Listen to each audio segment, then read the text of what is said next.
إن الحمد لله وحده والصلاة والسلام على من لا نبي بعده أما بعد فأعوذ بالله السميع العليم من الشيطان الرجيم من حمزه ونفخه ونفثه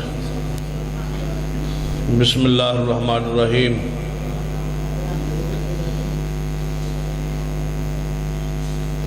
إنا نحن نزلنا الذكر وإنا له لحافظون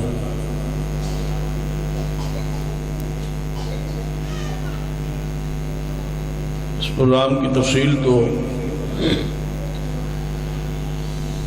میرے علم میں نہیں ہے، بہرحال جو نظر آ رہا ہے وہ طلباء کے درمیان تقریری و غالباً تلاوتوں کا مقابلہ ہے۔ یقیناً ایسے بچوں کی زبان سے، طلباء کی زبان سے رسول اللہ صلی اللہ علیہ وسلم کی سیرت، شان، مقام، قرآن پاک کی تلاوت فطری طور پر انسان کو سفرت محسوس ہوتی ہے۔ نبی رحمت صلی اللہ علیہ وسلم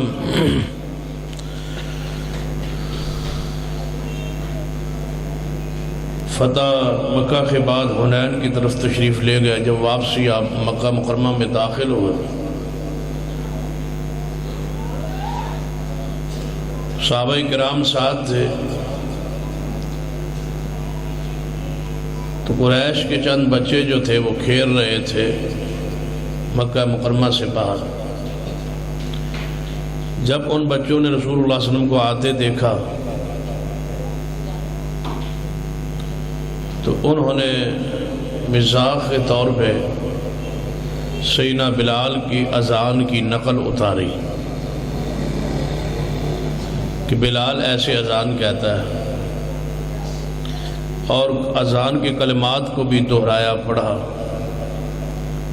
تو رسول اللہ نے جب بچوں اور قریش اور مشرکین کے بچوں کی زبان سے اذان کے الفاظ سنے تو آپ نے فرمایا میرے صحابہ ذرا جائیں ان بچوں کو پکڑ کے میرے پاس لائیں، میں خود ان سے اذان کے الفاظ کو سننا چاہتا ہوں۔ تو صحابہ کرام گئے اور بچوں کو پکڑ کے لائے پیار سے، محبت سے۔ آپ نے فرمایا مجھے بھی اذان سنو۔ وہ بچے اذان پڑھتے رہے، آپ کو سناتے رہے، بلال، سیدنا بلال کی اذان کی نقل اتارتے رہے۔ سیدنا ابو معذورہ انہی بچوں میں تھے۔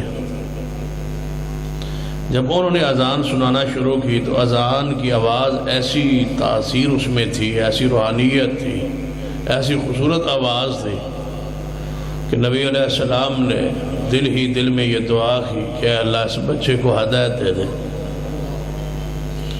ظاہری طور پہ وہ نقل اتار رہا ہے، رسول اللہ سے محبت کا یہ انداز۔ جو ہی اس نے اذان مکمل کی تو وہ فرماتے ہیں کہ رسول اللہ کی محبت میرے دل میں اتر گئی۔ آپ نے ایک تھیلی سے کچھ چیز نکالی، کچھ درہم و دینار تھے، تو آپ نے اس کو بطور انعام عطا فرمایا۔ اس حدیث سے یہ ثابت ہوتا ہے کہ طلباء اگر اذان، تلاوت یا کوئی نعت رسول مقبول یا تقریر ایسی عجوبہ دکھائے اور محنت کرے تو ان کو انعام دینا بھی رسول اللہ کی سنت ہے۔ تو آپ نے سیدنا ابو معذورہ کو حوصلہ افزائی کے لیے اسے انعام عطا کیا۔ سیدنا ابو معذورہ فرماتے ہیں محبوب جی مجھے کلمہ بھی پڑھا دیں۔ آپ نے اسے کلمہ پڑھایا، اور جو ہی آپ واپس جانے لگے مدینہ طیبہ تو آپ نے فرمایا میرے صحابہ سن لو، میں جا رہا ہوں واپس مدینہ، تو بیت اللہ کا مؤذن میں اسی بچے ابو معذورہ کو بنا کے جا رہا ہوں۔ تو کتنا مقام اور کتنا درجہ بخشا ہے۔ جمعہ پڑھانا نہیں، آپ نہیں فرمایا بس جمعہ میں یہی پڑھائیں گے، جمعہ بچانا پڑا ہے، اور نہ مفتی کی سیٹ پہ بٹھایا، نہ خطبے کی سیٹ پہ بٹھایا۔ اس کے لیے تعلیم و تربیت اور اس مسند پہ آنے کے لیے جو وقار علمی چاہیے وہ ضروری ہے۔ رسول اللہ صلی اللہ علیہ وسلم نے سیدنا ابو معذورہ کو بیت اللہ کا مؤذن بنایا اور وہ اذان دیا کرتے تھے ابتدائی عمر میں ہی.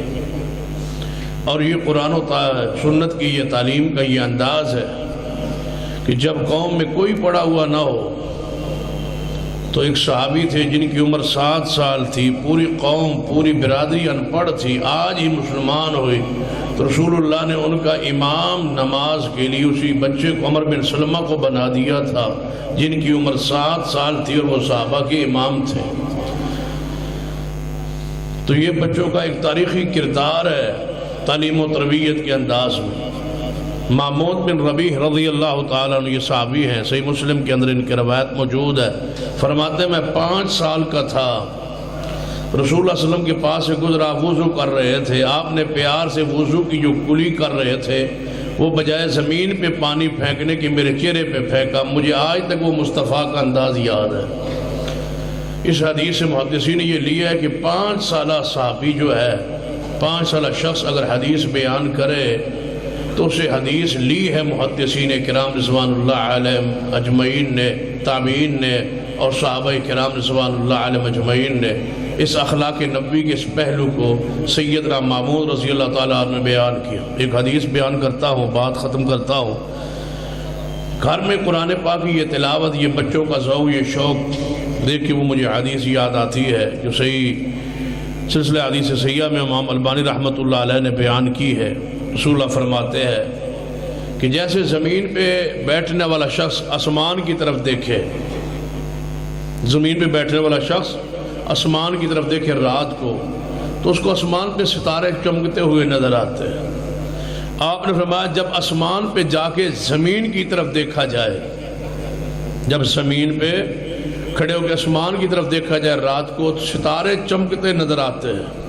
فرمایا آسمان پہ انسان پہنچ کے زمین کی طرف نظر دوڑائے تو وہ گھر ایسے ہی ستاروں کی طرح چمکتے ہوئے نظر آسمان والوں کو آتے ہیں جن گھروں میں قرآن پاک کی تلاوت ہوتی ہے. یہ شرف ہے قرآن پاک کی اس تلاوت کا.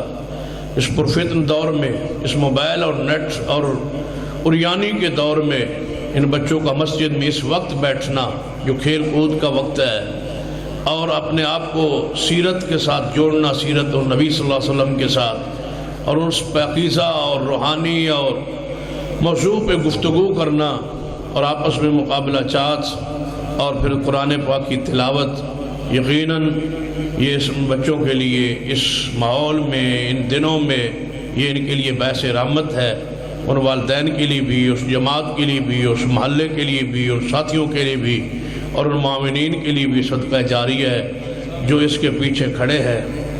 تو دعا کرتے ہیں کہ اللہ تبارک و تعالی اس پروگرام کو، طلباء کی اس ذہن سازی جو یہ پروگرام ہے اس کو کامیاب فرمائے، اور جو معاونین ہیں ان کے تعاون میں مال میں رزق میں برکتیں دے، اور جو اس پرفتن دور میں اس مرکز کو، اس مسجد کو آباد کیے بیٹھے ہیں، اللہ تبارک و تعالی ان کے لیے رحمتیں دنیا کے اندر بھی اور آخرت کے اندر بھی عطا فرمائے.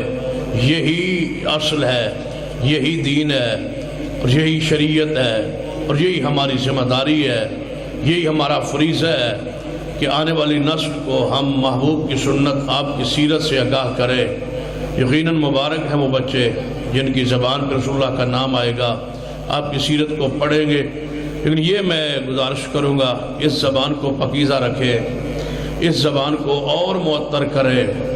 جس زبان سے درود پاک کی تلاوت ہوتی ہے، جس زبان سے رسول اللہ کا نام نکلتا ہے، جس زبان سے سیرت مصطفی بیان ہوتی ہے، اور یقیناً وہ زبان انتہائی پاکیزہ ہے، اس کو پاکیزہ ہی رکھا کرے. لیکن یہ بات آپ بٹھا لیں ذہن میں، نبی علیہ السلام کی شان کو بیان کریں، مقام عزت وقار کو بیان کریں. آپ کی شان میں اضافہ نہیں ہوتا.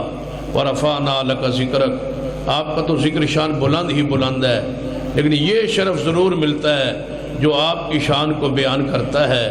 محبوب کی شان تو جو ہے سو ہے، اللہ نے بخش دی ہے وہ بلندی جس کو کوئی پہنچ ہی نہیں پاتا. لیکن جو ان کی شان کو بیان کرے اس کو فضیلت یہ ملتی ہے، ثمرہ یہ ملتا ہے کہ ان کی شان تو بلند ہے لیکن بیان کرنے والے کی اپنی شان بلند ہو جاتی ہے. جو محمد مصطفیٰ کی شان بیان کرے اس کی اپنی شان، اپنی حیثیت، اپنا مقام بلند ہو جاتا ہے۔ میں اور آپ اسی پہ لگے ہوئے ہیں کہ اللہ محبوب کی شان بیان کرنے سے ہماری شان کو بلند کر دے، ہمارے مقام کو بلند کر دے۔ جو ان پر درود پڑھتا ہے اللہ اس پر 10 رحمتیں نازل کرتا ہے، جو ان پر درود پڑھتا ہے اس کو جنت کا داخلہ دیتا ہے۔ تو ایک محدث نے بڑی پیاری بات لکھی ہے، فرماتے ہیں جو ان پر درود پڑھے اسے 10 رحمتیں نصیب ہوتی ہے، جو ان پر درود پڑھے اس کے گناہ معاف ہوتے ہیں، جو ان پر درود پڑھے اسے جنت نصیب ہوتی ہے۔ تو ان کا اپنا مقام کتنا بلند ہوگا جس ذات پہ درود پڑھا جاتا ہے۔ اللہ ان کے راہ جو ہے نقش ان پہ چلنے کی ہمیں توفیق بخشے۔ اقول قولی ھذا واستغفر اللہ لی ولکم ولسائر المسلمین وآخر دعوایا الحمدللہ رب العالمین۔